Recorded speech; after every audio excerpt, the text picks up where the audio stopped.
There are rumors that have come up to the Hill of a secretive project within the Department of Defense. I've been in a Twitter war. All of the 7 mountains of society to be taken over. Those people in the teachers' unions are Marxist, cultural Marxists, often gay. We're trying to recruit you to tuck your penis. If you believe in evolution, why don't you just kill people? I'm like, well then let's go fight. I'll just kick his ass. How's that?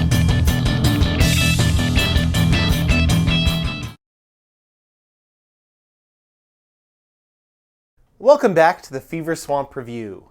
I'm your host, Heidi Beetle, and today we're going to be talking about the fake news media and the media ecosystem here in Colorado.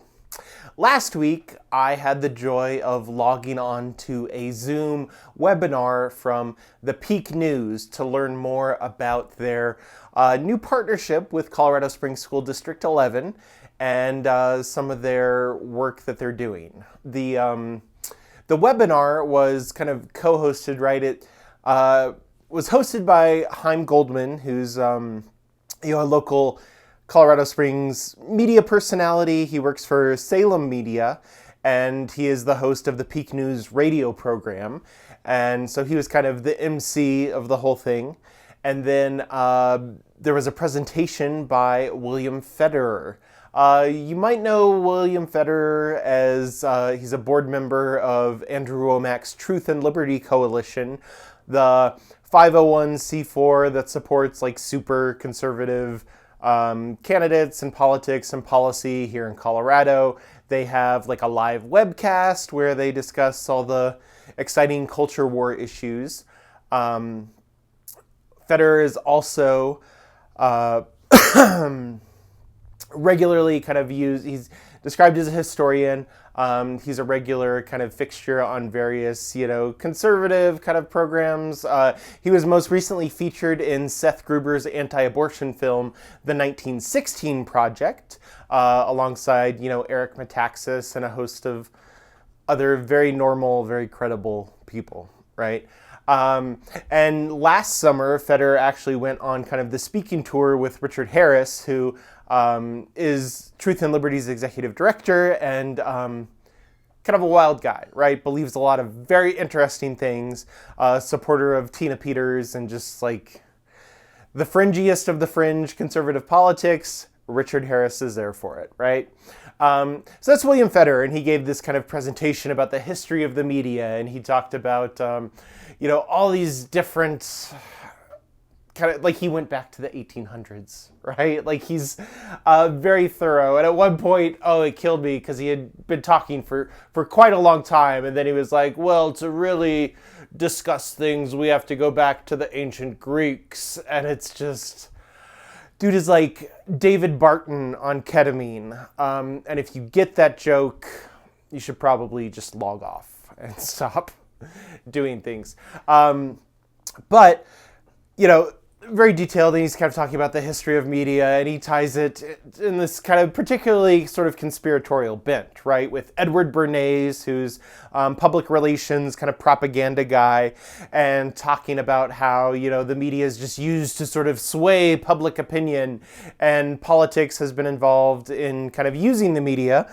and talked about like the influence of kind of like the Hearst papers on, various wars and conflicts and all of these things, right? Which are true, right? These are good facts, but it's applied to this very like right-wing kind of perspective, He goes on to kind of talk about how social emotional learning is weaponized loneliness, and that's been as we talked about in the very first episode of this podcast, a target of kind of Christian conservatives because of their opposition to, critical race theory, and social emotional learning is just like another version of critical race theory. It's also, teaches kids not to be mean to LGBT people, which apparently goes against some people's firmly held religious beliefs.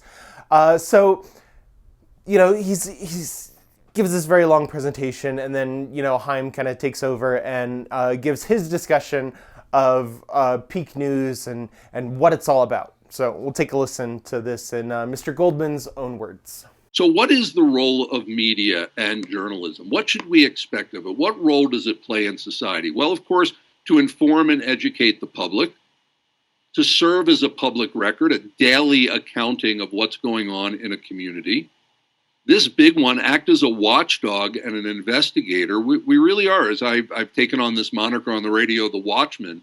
We really are, as journalists, supposed to be watching over the community. And I've come to learn in doing this now for years, is that media is a form of law enforcement in a way, but we're the ones where everything you say can and will be kept confidential because we have shield laws. And so that whistleblowers being able to go to media people as opposed to the police and people that are worried about getting in trouble, the media serves a really important role if it does its job. But it hasn't been doing its job, and it doesn't do these investigations. Why? Well, it's expensive to do, but there's more to it. It seems that there's some pressure, and we've seen that with, as Bill mentioned, people have heard this Operation Mockingbird, that there's something more going on. So to provide a platform for civil discussion, we bring on people on different sides of an issue here on The Peak, but we don't do debates. We call them civil discussions. And so people should be able to talk about, disagree, while being civil. Certainly championing the public good and not special interest, representing and preserving cultural identity. What do I mean by that? A newspaper should not be trying to change the culture, challenge the culture, call us to do better. But this independent newspaper, which has recently changed hands and is now never going to be what it was, but for 30 years it came in and was very specifically a very liberal, progressive newspaper that wanted to change the culture. And I don't believe that any newspapers, any publication should want to change the culture. We should represent the culture. We should preserve the cultural identity by reporting on it. And more than anything, I think, is inspiring active citizenship. And that's what I want to do with you here today, is inspire active citizenship. So what are challenges that the media is facing these days? Well, press freedom under threat, censorship, threats, violence, disinformation and fake news. Donald Trump has popularized that phrase, fake news, but truly any kind of disinformation that goes out that isn't balanced. You really can't be fair, and you can't be impartial, and you can't be neutral. Those are really misnomers, because not every idea is the same, and facts need to be put in context. And so really good reporters will do that. They will do history like Bill was doing, show the facts, put it in context, but then let you decide, but not try to put out disinformation or fake news in order to convince you of something. Let me go back here. Media activism and social influencing. This is what we've learned now, that people are activists or they're influencers. They're not really serving the public. They're trying to get clicks. Political polarization, increasing bias, and we see that echo chambers and the algorithms are doing that. And then this is where we get into the really dangerous stuff. Governmental influence, regulatory pressure, where you're coming down and you're really breaking the law, but the government's doing it by influencing and getting things out in the media and convincing people to take actions, that it's safe and effective and you can trust it, and limited information. But where I'm really interested here is this advertiser influence and this ideological influence that I mentioned before. When the business department gets too close to the editorial department, it happens all the time, then stories get squashed, certain ones get highlighted, and if anybody that has a lot of money and is spending a lot of money, and there's a story that might not be favorable, there's a very good chance that story will get shut down. The ideological influence of political and social activists infiltrating into media positions and not being journalists. Look, anybody, citizen journalist, it doesn't matter, intern, citizen journalist, what your political bent is, your social bent is, I'm not going to judge that. But when you come to work and you say you're going to be a journalist, you have to be a journalist. Well, what we saw recently with the whistleblower at National Public Radio in D.C., where I think they had 90 people or something on staff and not one of them was a Republican. This is where the deck gets stacked, and then the influence, the bubble that these people are in, influences the news. And that's incredibly dangerous, and it's happening all the time. Media consolidation. There are big like BlackRock and Vanguard that have major stakes in these giant, and Disney and Universal and all of these things. And if you track things back, there's very relatively few companies that own basically all of the media around the country, and certainly they have influence. And so what does this lead to? There's a decline of local journalism, fewer resources. They call them media deserts, local newspapers, everything drying up because the money's not there. And then do you know what's going on? There's dark money, in a way, that's coming into media rooms. There are grants. It's mostly, at this point, it's on the left, not on the political right. The political right really hasn't figured this out yet. But there's even in Colorado, millions of dollars that are coming in under grants, DEI grants, that's saying, hey, you're a local newspaper on the western slope of the Rockies, and we'll give you 10 grand or 20 grand, so you'll hire someone, like a person's skin color determines whether they're a good journalist or not, right? So this money is coming in, and then something very big, which when I was talking with Bill a couple of weeks ago, he picked up on, Google and Meta, but Google specifically, there was going to be laws that were looking to be passed because they're continually taking news from newspapers and broadcasters and syndicating it, and they're not paying any money for it. And so there was going to be a law passed where they were going to have to pay tens of billions of dollars to news organizations. And they stepped in, Google stepped in, got the law to not be passed, but they agreed to put like $100 million into newsrooms to give them AI and give them other tools. Well, that sounds really good and it sounds really conciliatory, but what happens if Google is now controlling the AI that is being used in the newsrooms, right? So what we're looking at here is that you think you're going to have your local newspaper, your local radio station, your local TV station, but really, as the money dries up, because spot advertising isn't happening so much anymore, there's so many platforms, the money is drying up, centralized entities are taking over these local newspapers, big groups, or coming in with other kinds of money and grants.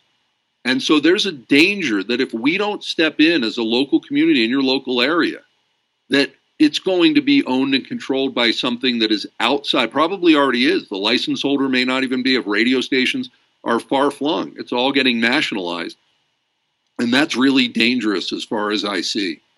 And then just a quick, just for those of you who are wondering, what's going on in Colorado, you've probably been hearing a lot about us. The Colorado Blueprint, it's an amazing book, but it's how the state got flipped from red not too long ago to blue and even deep blue, with dark money coming in, taking over races and such, political races, local races, and taking over the legislature and then being able to change the laws. This looks like the same plan is happening in media, and that's not going to bear very well. And so here in Colorado, where there is close to almost a supermajority in the legislature, issues of life. You've probably been hearing we now have constitutional abortion up to full term in our state.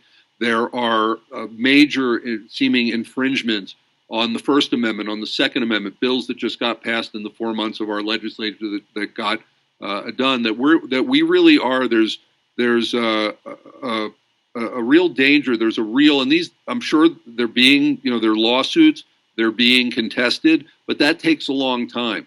But the radical nature of the legislature in Colorado, that even I just had a House district rep on yesterday, and he's a Republican, and he told me there's a lot of Democrats that are calling him and saying the people who are in office are just going too far on parental rights and everything. And you probably just heard about this transgender rights bill where if you misgender your child, you dead name your child, that you can get in a lot of trouble. And this is certainly First Amendment, parents' rights.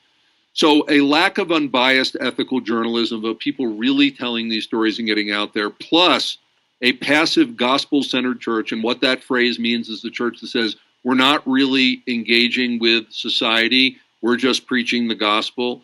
We know that just takes Christians who have an ethical and moral background that they can bring to a society and help it retain, are being marginalized out of the system because of a lack of leadership in the church. And this has led to an incredibly apathetic, disengaged citizenry, and that's a very dangerous thing. So, the peak news. And there you have it, right? And the claims that Mr. Goldman is making here aren't, particularly new, right? They've been kind of a long-standing grievance among conservative figures, right? The media is captured by the liberals, it's biased against conservatives, et cetera, right? In fact, one of the loudest voices kind of airing the sort of criticism is former CU regent and gubernatorial candidate, maybe future gubernatorial candidate, Heidi Ganahl. And this is what she had to say about Colorado's media landscape on her podcast, Unleashed, which, no, it's not a furry joke. Could be though, right? Anyway, here she is talking about the media. Polis did buy himself another term and spent so much on lying about me and lying about his own record. How's that for election integrity? Here's an example of how it works. The Democrats sent trackers out to video everything I said. They did this to a lot of candidates. We saw them at 6 a.m. in Greeley at a meetup and 9 p.m. in Durango. They sent them everywhere to track my every move. They would blend into the audience, lay low. One of them is the she-them that launched Antifa in the Springs, Heidi Beadle. Her job was to create a narrative that I was an extreme candidate, anti-kid, a mom on a mission. They'd send their recordings of my video, or the video that they took of me, to the fake online newspapers, Colorado Newsline, Colorado Times Recorder, and they would pop up a story the next day that the jaded mainstream media would use to mimic and reference in their own copycat articles. 9 News, the Denver Post, Colorado Sun, Axios, CPR, Pueblo Chieftain, Durango Herald, all of them were under the thumb of Jared Polis too. They didn't even try to hide it. I would do a 30-minute or 1-hour interview, a deep dive on my policy positions, and they would create an inflammatory headline that drove the story in a crazy direction. Then big tech did their part by constantly putting up roadblocks to let us run our Facebook and Instagram ads. We were put off, delayed, or told to try again almost every time. Submit this form as we tried to run an ad or boost a post. It was crazy. And so there you have it, right? Like, big conservative talking point that the media is captured and all of these things. So what does Heidi Ganahl do? Well, she decides to fight fire with fire. We've covered this before, but last year, Heidi Ganahl rolled out this new news initiative, the Rocky Mountain Voice. And she modeled it on this thing called Texas Scorecard, which is kind of a conservative propaganda outlet that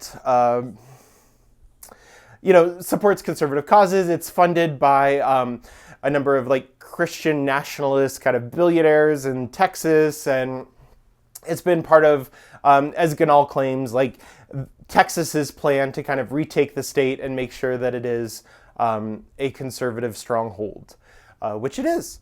And so Ganahl has brought kind of that model to Colorado, and we at the Colorado Times Recorder have covered how that initial pitch, right, trying to get this thing off the ground and running, was to all the people you'd expect, right? Buzz Koble, Rip, from the Common Sense Institute, Chris Jenkins, who's a massive developer down here in Colorado Springs, and just remember that, because we're going to come back to that here in a little bit, right? But Chris Jenkins, other kind of high-profile, moneyed conservatives here in Colorado, right? And so they are the ones sort of bankrolling Heidi Ganahl's Rocky Mountain Voice, which is, explicitly conservative, explicitly, Republican, supporting various candidates, and it's interesting because Ganahl was very supportive of Britta Horn during the recent, kind of GOP chair sort of situation. Although Rocky Mountain Voice did do, some reporting on some of the other chair candidates, notably Richard Holtorf, former Rocky Mountain Voice employee Brian Porter did do a story on Holtorf, and then his byline hasn't appeared in Rocky Mountain Voice since. I'm not drawing any conclusions. I'm not asking anyone else to draw any conclusions, but this is what, when we're talking about ethics in media, right? Maybe these are some of the things that we're talking about. And so she's got this conservative news outlet that she brought up and did all these things with. And, it's fine. Like, Colorado Times Recorder, none of these other outlets, like, we're not scared of any kind of competition, right? And I don't even have any, like, real gripe with Peak News. Do your thing, right? Except, and this isn't a gripe, but it's just something to note, right? Because it becomes more a matter of kind of public policy and public interest because of their partnership with Colorado Springs School District 11, right? So now Peak News is going to be teaching a class in a public school with, according to Goldman, a partnership with Pikes Peak State College. And in this like kind of webinar that he gave, like Goldman was kind of bragging about how you can get your kids into their program and the state will pay for it. So it's taxpayer dollars that are going to this program. And, there maybe are some concerns, right? Because I know, he wants to say that they're bias-free and they're objective and they don't have an agenda, et cetera, et cetera. But that's just not true, right? You look at their board of directors, right? And it's, it's Goldman, Andrew Dalby, who is a former, conservative mayoral candidate here in Colorado Springs, Jeff Anderson, who is Jeff Crank's faith advisor. He was formerly Doug Lamborn's faith advisor. He has a podcast called Crosswalk where he talks about faith issues. And he's been, I run into him all the time. I think I first saw him at the Sean Fucht concert in 2022. And then he was most recently, I ran into him at the anti-1312 protest, right? So the pastors and their thing against the trans bill.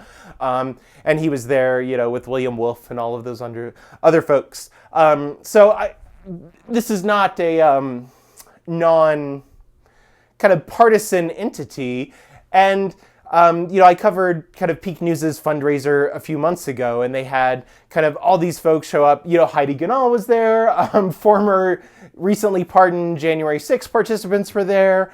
Various Republican elected officials, Greg Lopez, these kinds of people, right? Like it's a conservative deal. Like you can't get away from that. There weren't a whole lot of liberals there, let me tell you. I think I might have been the only one. And Heidi Ganahl made sure to give me a happy little shout out, just like she did in the earlier clip. We have fun.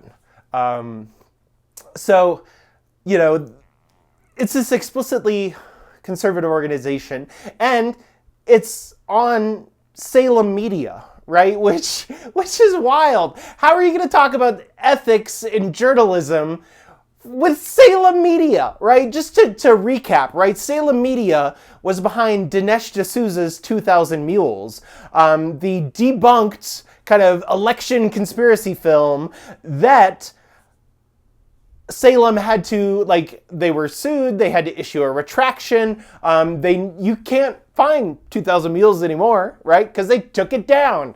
And Salem Media is currently a defendant in a defamation lawsuit from former Dominion Voting Systems executive Eric Coomer, right? So say what you want about the Colorado Times Recorder, our defamation lawsuit ratio to Salem Media's looks pretty good, right? So not only all of those things, but right, it is what it is.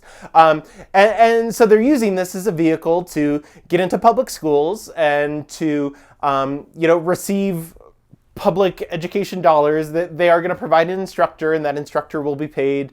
It's a 0.2 FTE. So, in terms of D11's budget, it's probably kind of negligible. But there's some concerns there, right? And this class was approved by the D11 board on May 7th. And here's kind of a clip from that board meeting talking about some of the concerns and issues that they might have with Peak News. Thank you. I did have some concerns about one of the items, so I have an proposed amendment.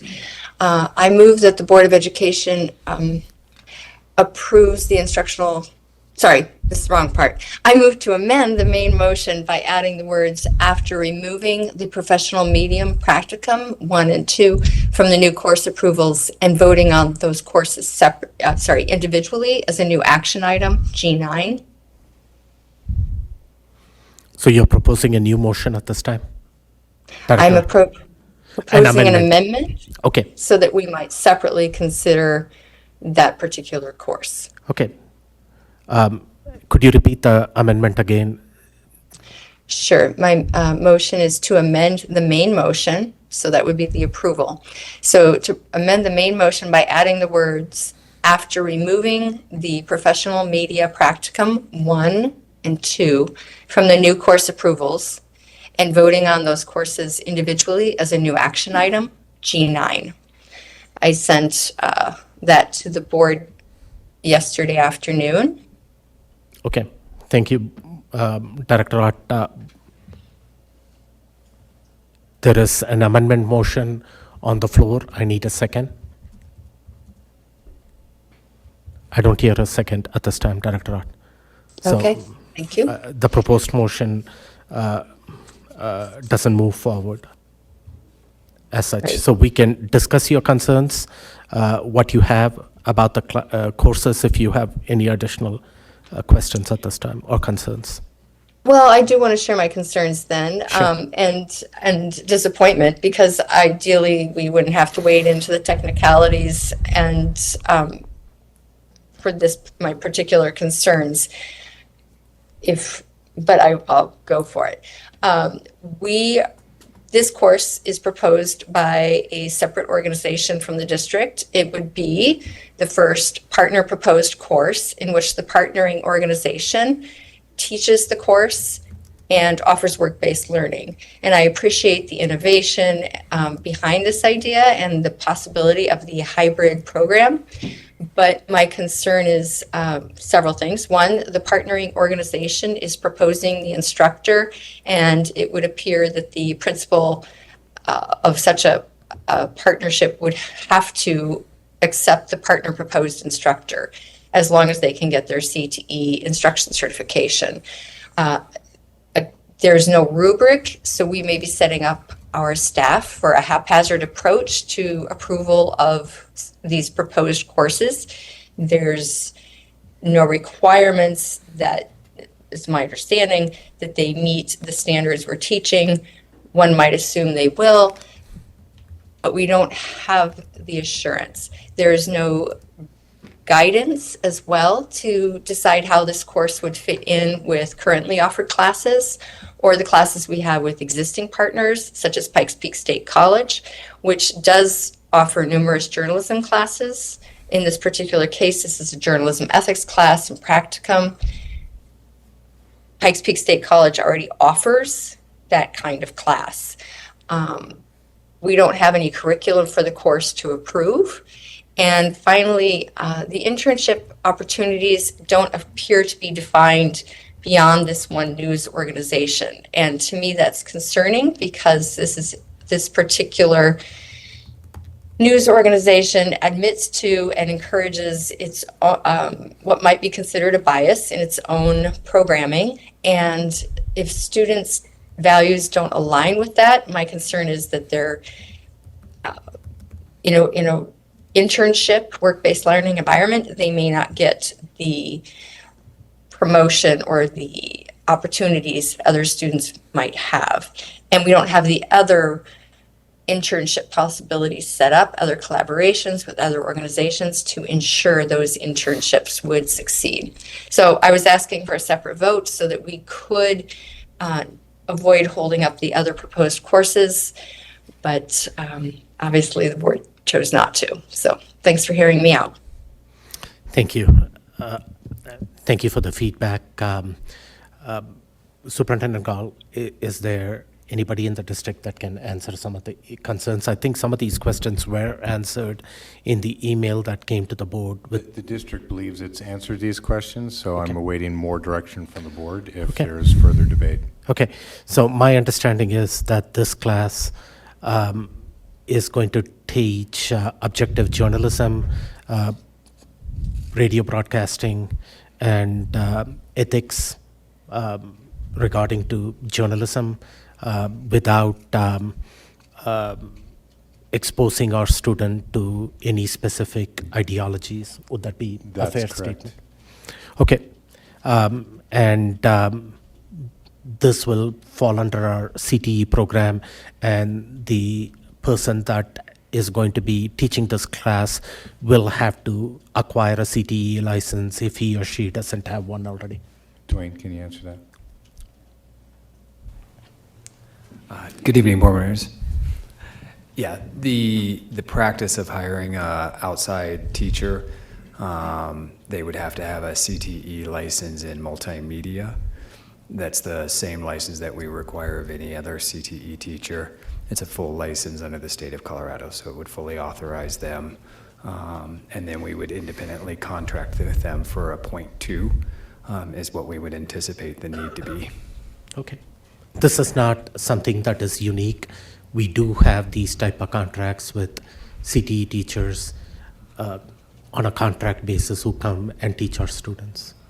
It is. It's unusual because we would prefer to have a full or part-time teacher if we can get one. In this particular case, it's more akin to a relationship that we might have for a college adjunct, where we do use college adjuncts on a case-by-case basis more frequently. Okay, thank you. That's all the questions I had. Anybody else have any questions about this particular course or anything else that is coming in front of the board at this time?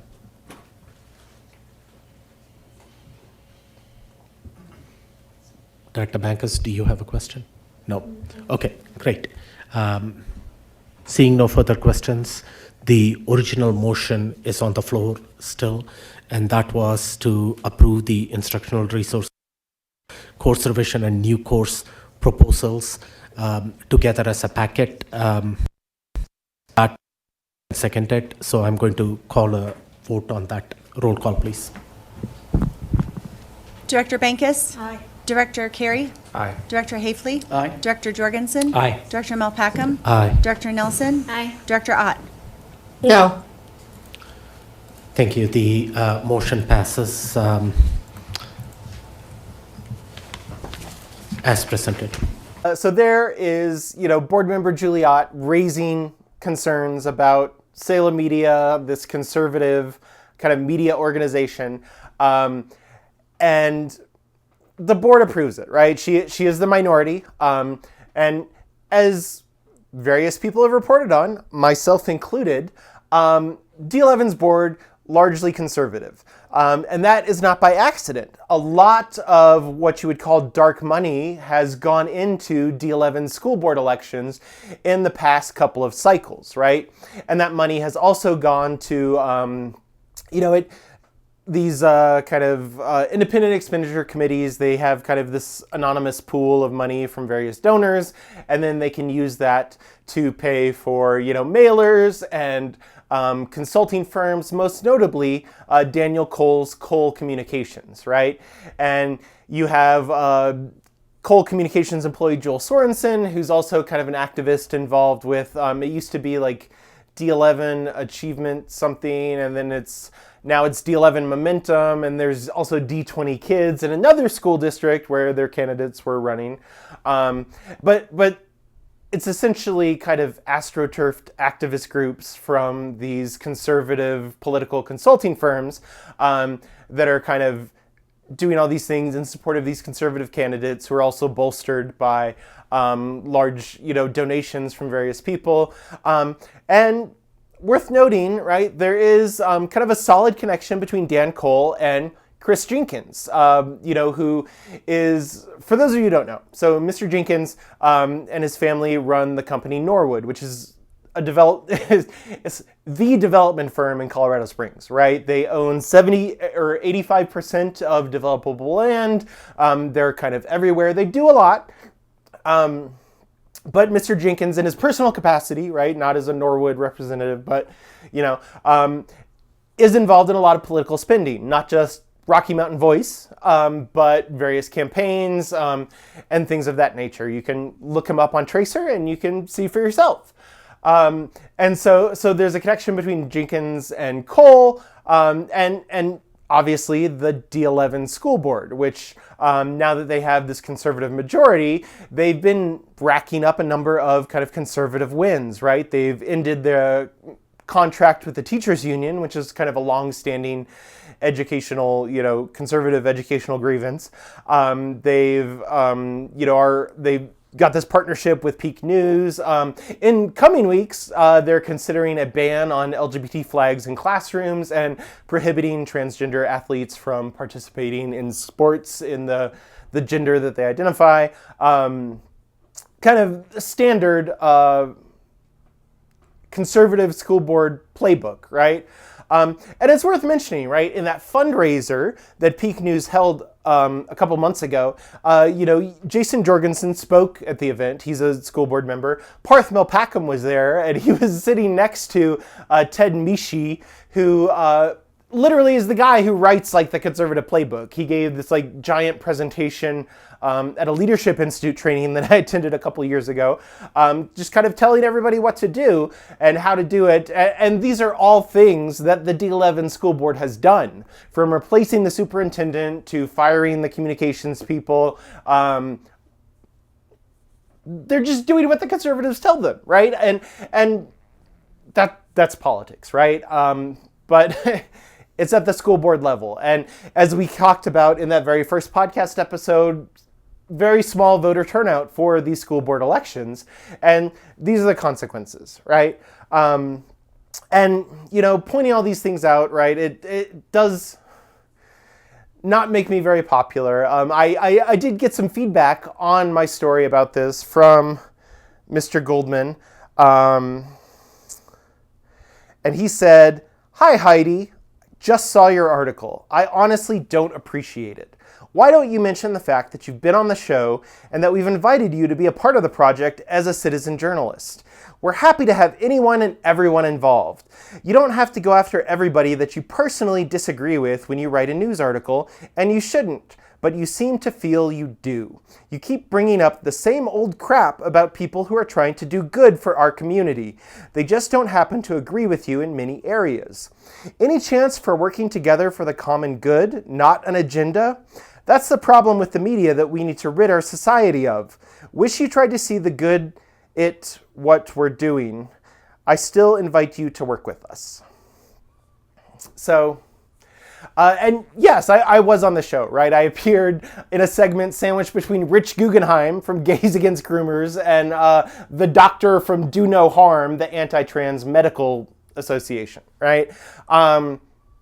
Which is fine, right? Whatever. I'm on a lot of shows, right? I've been on, public radio shows. I'm regularly on KRCC with Pikes Peak Bulletin, the other newspaper that I do some freelance work for. I've been on MSNBC. I've been on BBC World, and I don't mention those appearances in every single story that I do. It's not so much that I disagree with these people. It's simply that this is what they're doing, right? And most people don't even vote in school board elections because they don't care, right? Maybe they should care. Who knows? It's not for me to say. I'm just putting the facts out there, right? If you have a factual disagreement with anything that I've said, feel free to send a letter to the editor. But aside from Heidi Ganahl and Peak News, there's still kind of a vast conservative media network, right? Mostly led by Phil Anschutz and his flagship publications, the Colorado Springs and the Denver Gazette. I sat down with the Colorado Times-Recorder editor, Jason Salzman, who, before starting the Colorado Times-Recorder, served as the Rocky Mountain News media critic, to talk about kind of the right-wing media landscape here in Colorado. Great, so I'm here with Jason Salzman, the editor of the Colorado Times-Recorder, and we're going to be talking about Colorado's media landscape. So, in terms of right-wing media in Colorado, give us like the 30,000-foot view. What are we looking at here? Pleasure to be here, Heidi. I'm a fan of the show. You get a lot of criticism from the right that the Colorado media is skewed to the left. In fact, it's skewed to the right, if you ask me. You've got the number one and most stable news outlet is the Anschutz media empire outlets. It includes the Colorado Springs Gazette, which is the big paper in Colorado Springs, Colorado Politics, which is an online political news site, and now the Denver Gazette, which covers Denver also online, and they have a print edition. The Colorado Politics has a print edition as well, which is sent to influential people.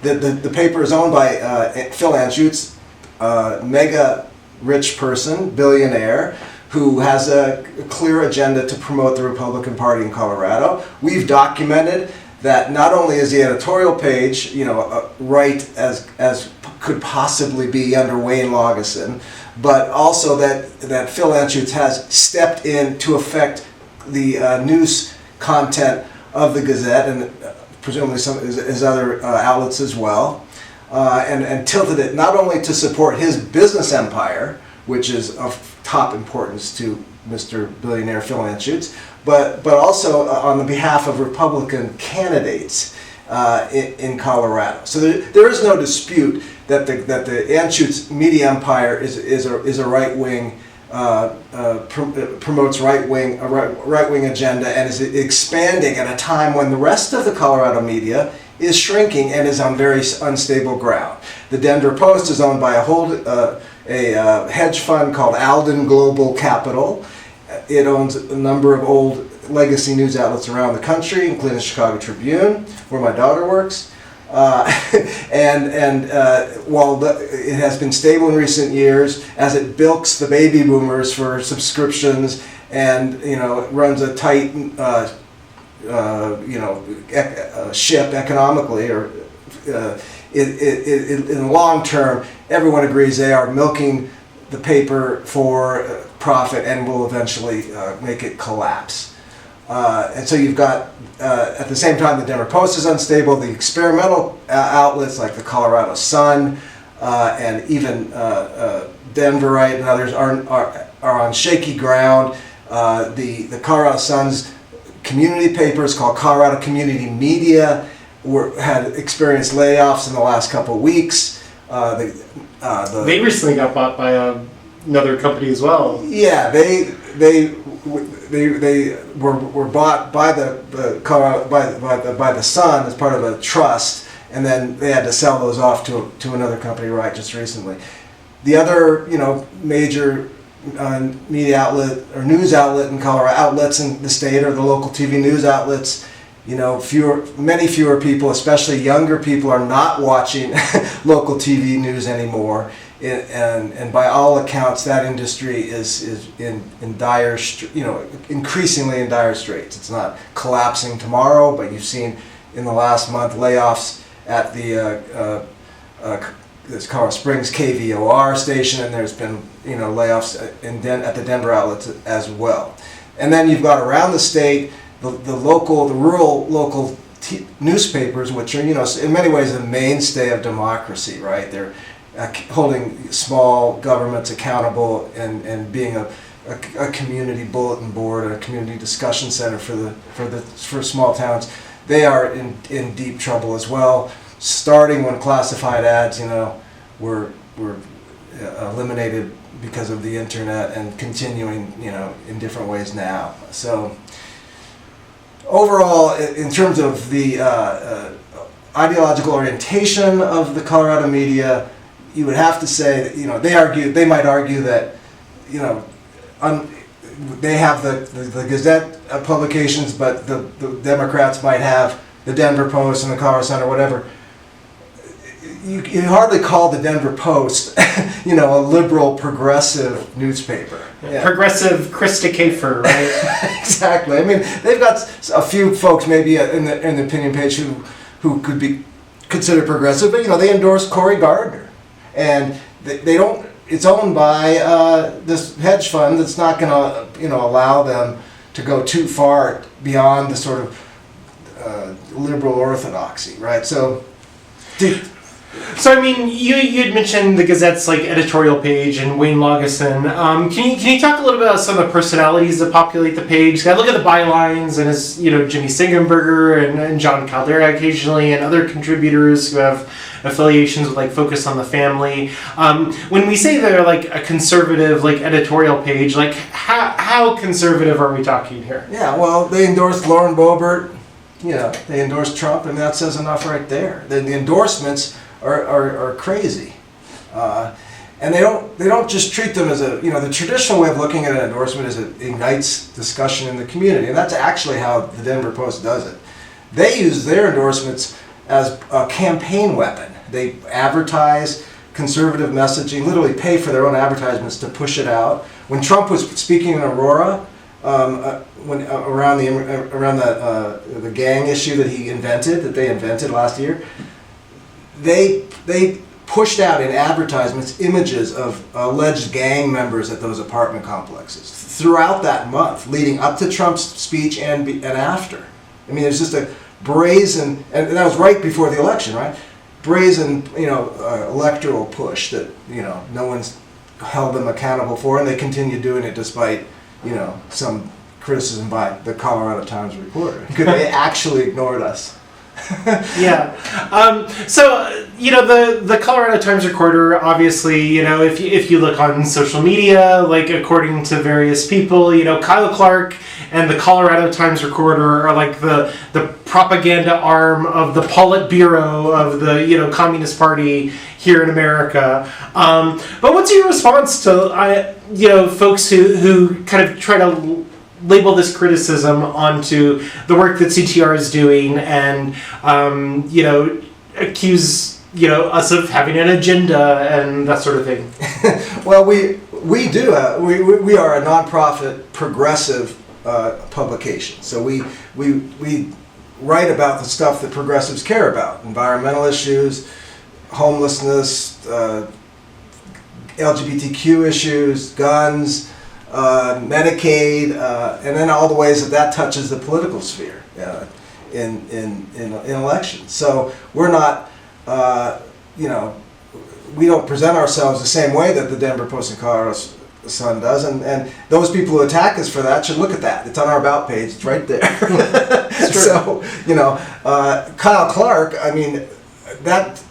It'd be great to do a content analysis, like really, which means take a segment of time and segment off exactly what they cover and how they cover it, but I don't know if that's been done. But my anecdotal reading of 9 News is they go after everybody in an equal opportunity manner. I mean, I love the debate between Evans and Yadira Caraveo. I thought Clark went after both of them in a very fair way, continues to, yet Gabe Evans refuses to go on the Kyle Clark show now because he's upset, presumably about that debate and other things. So, I think it's misplaced, the argument that 9 News is somehow in the tank of the Democrats or the left, much less the progressive left.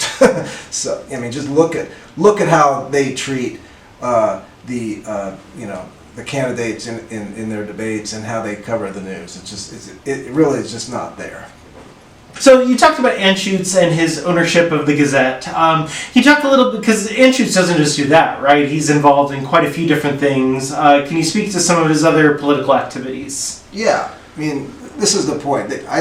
He's using the Gazette and his media outlets, which include the Washington Examiner, which is a Washington, D.C. based publication that syndicates out to other papers, other conservative news outlets around the country, including the Gazette itself. If you look on their website and the website of the Colorado Politics, they have Washington Examiner articles. So he supports that as part of his Clarity Media, which is the company that owns all these things. And so in addition to his media operations and his activities, he's involved in funding directly candidates in Colorado, the leadership program of the Rockies, which you've so brilliantly reported on, which is a training ground for that includes some of the most right-wing folks in the state and others. And in the media. And in the media, right, with a focus on media at times. Common Sense Institute, which is sort of the report churning arm of the empire, which we covered before right, on the podcast, right? And others. I mean, what am I missing? We both know this because this is part of our day-to-day. Chuck Bonnewell's accused him of running Advance Colorado and kind of funding that. Exactly. I mean, all signs point to him being a major input in Advance, which is really the most powerful conservative entity now in the state, because they organize these ballot initiatives, which are really the only way now that conservatives are having one of the few or the biggest impact on the state, lowering income tax, attacking LGBTQ people, affecting public education in a very conservative way, favoring charter schools and private education. So this is Anschutz's agenda, and it aligns with the Republican agenda. And the newspaper supports that. They have John Caldera, who's the president not founder, but close to it. He's been there a long time with the Independence Institute, which is a right-wing libertarian / conservative institute that churns out reports and also runs ballot initiatives, etc. He's on their editorial page writing an opinion piece every week. He said they offered him. It was an offer he could not refuse. He said, which means they're paying him decent money. They're expanding. As I said earlier, they've taken some of the better journalists from the Denver Post, boosted their salary, brought them there in sports so that they can get eyeballs in, as well as the on the politics side, and they want to start an outfit in Aurora. The editor Vince Bizdek said so. They're growing at a time when, as I said, when others are shrinking, and they could be the last one standing. So in Colorado, you'd have in the future, quite possibly, a monolith of a conservative chain of propaganda churning out entities. So, and not to lean too heavily into my role as like the liberal Alex Jones, but and my favorite kind of factoid about Anschutz was that he was a part of the Council for National Policy, which is like the shadowy Washington, D.C. kind of billionaire club started by Heritage Foundation guys and the Coors family for that Colorado connection, but they generate so much of they basically dictate the terms of the Republican agenda at a national level. So his influence politically isn't just here in Colorado; it's kind of on a national scale. It's a threat. I mean, people. I think that progressives, everyone on the left, center, we underestimate the potential threat of Anschutz in Colorado and nationally. So, I mean, but it's the liberal outlets that have the agenda. One of the things that they bring up in this, in the Peak News webinar and kind of in these conversations from conservatives around the media, is this idea that, news outlets and the way they conduct themselves are kind of like eroding trust in the media. But I feel like, one of the biggest factors in this kind of media polarization has been, like the Rupert Murdoch series of newspapers, and then also, Fox News and Roger Ailes and the way they've kind of manipulated coverage. And we're seeing this kind of play out now that Trump's in power, right? There's he's going after, PBS and NPR. And there's currently a lawsuit kind of going on in Colorado. So what is your take on this idea that it's progressive outlets or liberal media or even just center of the road outlets that say things that conservatives sometimes don't like, that are the ones eroding trust in the media? Yeah, I mean, that's the point. There are what they call, as I said, the liberal media is actually the centrist right media from a true progressive's point of view, which is me. These are not lefty publications by any stretch on their editorial page, and on the news page they try to cut it down the road. It's tough. I mean, when you've got a president who's lying, who's disseminating fake information, the perception can be that if you're a supporter of that person, that you're against them in some way, but really you're just trying to follow the facts, and that's what journalism is. And professional journalism in this country does do that. Of course, they're imperfect, but they do try. And it's ludicrous to say that the left or even these centrist organizations are the ones that are eroding faith in the media. It's the most powerful is Trump himself. It's with the fake news media and literally targeting the media, calling media out at his rallies, and making it a central theme of his campaign, both in 20 and last time around. And before, right? And so I don't see how I don't see the evidence for their attacks on the legacy media, because they don't have the goods. They don't say, well, this is why you're wrong factually, because if they did, those journalists would respond to that. That's what professional journalism is. It's taking factual criticism and listening to it. The critiques that you see from the right, they're anecdotal. I mean, sure, they're going to make mistakes, and they'll point those out. But there is no systematic, evidence that there's any kind of conspiracy in the media against the right. And if there were, bring it on. Let's see it. So here in Colorado, right, you've got CTR, maybe Kyle Clark, right? Part of this leftist media contingent, but that's one print outlet and podcast, and one program on a broadcast station. Can you talk a little bit about AM radio, right? Are there any progressive AM radio talk shows? It seems like that's long been something completely dominated by very conservative voices and perspectives. Yeah. Well, I'm just going to say, I don't think Kyle Clark is lefty. Do you really? I mean, no, I don't, but... They do, but they're wrong. Yeah. Let's not give them that. Okay, I think we can give them that we are progressive, the Colorado Times Recorder. Fair enough, that is. But other than us, well, there's an outfit called KGNU in Boulder, which is a progressive radio station. Are you familiar with that one? Yeah, I've been on one of their shows before. Yeah. I mean, they have progressive talk, and they also approach the news from a progressive perspective. Other than that, on AM radio, you have, and that's a good point, that's a giant influencer in the state. People don't realize that there's this community of talk shows, KNUS, KVOR, KFKA in Fort Collins, KVOR in Colorado Springs, and others in Denver that are communicating to not a huge audience, but to a very active conservative audience that feels embattled by the rest of the media. They kind of started arguably conservative radio started this idea that the rest of the media was so liberal and against the conservatives, and it still exists. It's also sort of been depleted in recent years, but they're still there, and they are really good at bringing out the people who listen to those tiny conservative shows to the Capitol to protest or to write letters or to sort of make a spectacle of a safe injection site where people are just trying to save lives of addicts. They'll come up with a theme, they'll rile up their listeners about it, and they actually have an influence that no one knows about in the real world. But it's another way that they have power. Gotcha.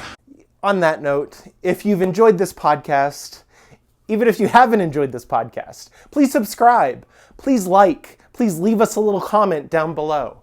Follow us on social media, on Facebook, on Blue Sky, on TikTok, on Instagram. Let us know what you think. Please share our content with friends and family who might be interested, and stay safe out there.